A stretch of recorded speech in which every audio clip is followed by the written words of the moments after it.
உங்களுக்கு நிம்மதி உண்டாகுவதாக, தேவனுடைய இரக்கங்கள் அதிகமாவதாக. தேவன் என்ன சொல்கிறாங்கன்னா, உபாகமம் 28:7, ஒரு வழியாய் உனக்கு எதிராக புறப்பட்டு வருவார்கள், 7 வழியாய் உனக்கு முன்பாக ஓடி போவார்கள். என்னங்க, உங்களுக்கு எதிராக எத்தனை பேர் எழுந்திருந்தாலும் தாக்கு பிடிக்க முடியாது, தலை தெறிக்க ஓடி போயிடுவாங்க. தேவன் உங்கள் கூட இருக்காருங்க. ஒரு அடி எடுத்து வைக்கவே பயமாக இருக்குதுங்க. அவ்வளோ எதிரிகள் இருக்காங்க. என்ன பண்ணுவாங்களோ தெரியல, என்ன ஆபத்தை கொண்டு வருவாங்களோ தெரியல. அப்படி பயப்படுறீங்களா? இல்லை, அவங்க தான் உங்களை பார்த்து ஓடுவாங்கங்க. நீங்கள் தைரியமாக நில்லுங்க, பயப்படாதீங்க. என்னங்க, பொய்யா பேசுகிறாங்க, என்னை பற்றி பொய்யான குற்றச்சாட்டுகள் என் மேலே திணித்து வச்சுருக்காங்க. அதெல்லாம் எப்படி எடுக்கிறது? பயப்படாதீங்க. காரணமே இல்லாமல் என்னை பகிக்கிறாங்க, கேவலமாக பேசுகிறாங்க.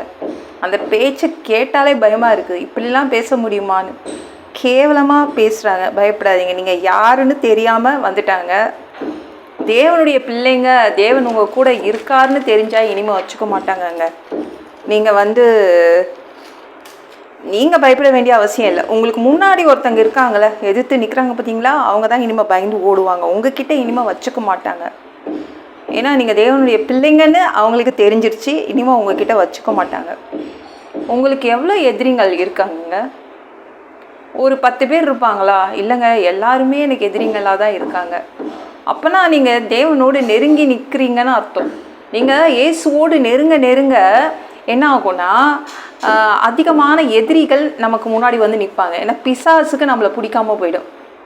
நீங்கள் இயேசுவோடு நெருங்க யாருக்கு பிடிக்காமல் போயிடும்? நம்மளை பிசாசுக்கு, சாத்தானுக்கு பிடிக்காதுங்க. அப்போ என்ன பண்ணுவான்? எல்லாத்தையும் எழுப்பிவிடுவான். மனிதர்களை உங்களுக்கு விரோதமாக எழுப்பிவிடுவான். அப்போ நீங்கள் என்ன பண்ணணும்? பிசாசுக்கு எதிர்த்து நிற்கணும். அப்போ பிசாசு உங்களை விட்டு ஓடி போயிடுவான். எந்த மனிதனும் உங்கள் முன்னாடி நிற்க மாட்டாங்க. பயப்படாதீங்க. என்னங்க, எங்கள் வீடே எனக்கு எதிராக நிற்குது. திடீர்னு எங்கள் அம்மா அப்பா எனக்கு எதிராக நிற்கிறாங்க. திடீர்னு என் மனைவி எனக்கு எதிராக நிற்கிறா. என் பிள்ளைங்க எனக்கு எதிராக நிற்கிறாங்க. பயப்படாதீங்கங்க, தைரியமாக நில்லுங்க. ஏசு உங்கள் பக்கத்தில் நிற்கிறாரு. சரிங்களா? நீங்கள் இயேசுவோடு நெருங்க அவன் எல்லாத்தையும் என்ன பண்ணுவான்? உங்களை எதிர்க்க வைப்பான். பயப்படாதீங்க, அவங்க எல்லாம் சரியாயிடுவாங்க. தேவன் என்ன பண்ணுவார்? அடக்கிடுவார். அவங்க தான் உங்ககிட்ட வச்சுக்க மாட்டாங்க. யாரும் உங்ககிட்ட வச்சுக்க மாட்டாங்க. சரிங்களா? உங்கள் மனசை எப்படி உடைக்கலான்னு ட்ரை பண்ணுவான். ஆனால் தேவன் உங்களோடு இருக்கிறார். மிகுந்த சமாதானம் இருக்கும். சாதாரண மனிதர்கள் நினச்சி வந்துட்டாங்க, அப்படி தானே? தேவன் உங்களோடு இருக்கிறார்னு தெரிஞ்சிட்டா உங்ககிட்ட வச்சுக்க மாட்டாங்க. எலிசா தீர்க்கதரிசி அவர் என்ன பண்ணார்னா, ரொம்ப சோகத்தில் மூழ்கிட்டார். ஏன் அந்த சோகம் வந்துச்சுன்னா, அவர் அப்பா ஸ்தானத்தில் வச்சுருந்த ஒரு தீர்க்கதரிசிங்க, எலியா தீர்க்கதரிசியை தேவன் பரலோகத்துக்கு எடுத்துகிட்டு போயிட்டார். உயிரோடு எடுத்துகிட்டு போயிட்டார். இவ்வளோ நாள் அவரோடையே இருந்து, அந்த எலியாவோடையே இருந்து இவன் பழகிட்டானா, அது ரொம்ப கவலையாயிடுச்சு. இதுக்கு மேலே நான் எப்படி வாழ்கிறது அப்படின்னு சொல்லிட்டு அப்படியே வெறுப்பு. அதில் மொட்டைலாம் அடிச்சிட்டான். முடியெல்லாம் வெட்டி மொட்டை அடிச்சுட்டு அப்படியே சோகமாக நடந்து போகிறான். அப்போது ஒரு 42 பசங்க அவனை சுற்றி வளைச்சி மொட்டை தலையாக ஏறி போன்னு கிண்டல் அடித்தாங்க. எப்படி இருந்திருக்கோல, இவன் ஒருத்தன், ஆனால் மொத்தம் 42 பட்டணத்து பசங்க, சிட்டி பசங்க மொட்டை தலையாக ஏறி போன்னு காரணமே இல்லாமல் அவனை 42 பேர் அவனை அசிங்கப்படுத்தினாங்க. உடனே இவன் போயிட்டான், எலிசா தீர்க்கதரிசி போயிட்டான். காட்டிலேருந்து 2 கரடி வந்துச்சுங்க. தேவன் அனுப்பினார். காட்டிலேருந்து 2 கரடி வந்துச்சு, 42 பேரையும் கீறி போட்டுருச்சுங்க. உங்களை கேவலமாக பேசுகிறவங்க தேவன் பார்த்து பாருங்க. கேவலமாக பேசுகிறாங்க, நான் தனியாக இருக்கேன், நான் என்ன பண்ணுறது? நீங்கள் ஒன்றும் பண்ண வேணாம், நீங்கள் நடந்து போயிட்டே இருங்க. உங்களுக்கு வேலை இருக்குல்ல, வீட்டில் வேலை இருக்குது, கிச்சனில் வேலை இருக்குது, உங்களுக்கு வேலை செய்கிறதுக்கு நிறையா இருக்குது, உங்கள் தொழிலில் வேலை இருக்குது, இல்லை வேலைக்கெலாம் போகணும். நீங்கள் அமைதியாக போயிடுங்க, தேவன் பார்த்துப்பாரு. எலிசா தீர்க்கதரிசி நடந்து போயிட்டான். யார்? தேவன் பார்த்துக்கிட்டார். 2 கரடியாக தான் அனுப்புனார். 42 பசங்களை கீறி போட்டுட்டு போயிடுச்சு. சரிங்களா? உங்ககிட்ட யாரும் வச்சுக்க மாட்டாங்க. தேவன் எவ்வளவு பயங்கரமானவர்னு தெரிஞ்சுப்பாங்க. சரிங்களா? உங்களை தொட்டால் அவ்வளோதான், அவர் சும்மா விட மாட்டாருங்க. உங்கள் தலையில் உள்ள முடியெல்லாம் எண்ணி வச்சுருக்காரு. வருவாங்க, புறப்பட்டு வருவாங்க. ஆனால் அவங்க முன்னாடி நிற்க முடியாது, ஓடி போயிடுவாங்க. அன்பு பிதாவே, உங்கள் பிள்ளைங்க உங்கள் பாதத்தில் வந்திருக்காங்கப்பா. சாமி இரக்கம் செய்யுங்க, இறங்குங்க அப்பா. உங்கள் பிள்ளைங்க அதிகமான எதிர்ப்புகளை அவங்க இப்பொழுதெல்லாம் அவங்க பார்த்துட்ருக்காங்க.